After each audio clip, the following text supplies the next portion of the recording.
वे एक नगर से दूसरे नगर की ओर प्रस्थान कर रहे थे। रास्ते में उन्हें प्यास लगी। उन्होंने गाड़ीवान से कहा, गाड़ी रोको। वे एक कूप पर पहुंचे। वहां एक सुंदर स्त्री पानी भर रही थी। उन्होंने स्त्री से निवेदन किया कि कृपया मुझे पानी पिला दीजिए। स्त्री ने कहा, मैं सनातनी हूं और बिना परिचय के मैं पानी नहीं पिला सकती, इसलिए महाराज पहले अपना परिचय दीजिए। तो कालिदास ने कहा कि हे देवी, मैं अतिथि हूं।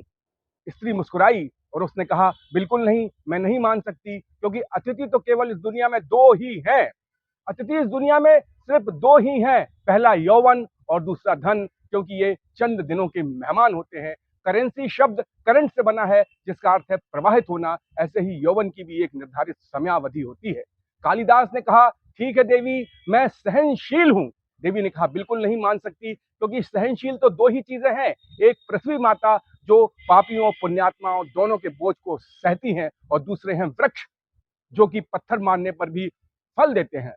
तो कालिदास ने कहा, ठीक है देवी, मैं हठी हूं।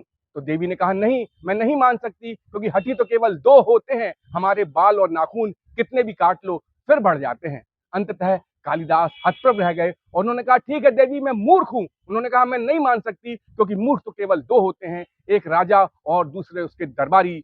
राजा इसलिए क्योंकि राजा योग्यता न होते हुए भी दूसरों पर शासन करता है, और दरबारी इसलिए क्योंकि वह राजा में योग्यता न होते हुए भी उसकी प्रशंसा करने विवश होते हैं। अब कालिदास साष्टांग दंडवत हो गए। कहा, देवी मुझे क्षमा कर दें। सामने सरस्वती प्रकट हो गई।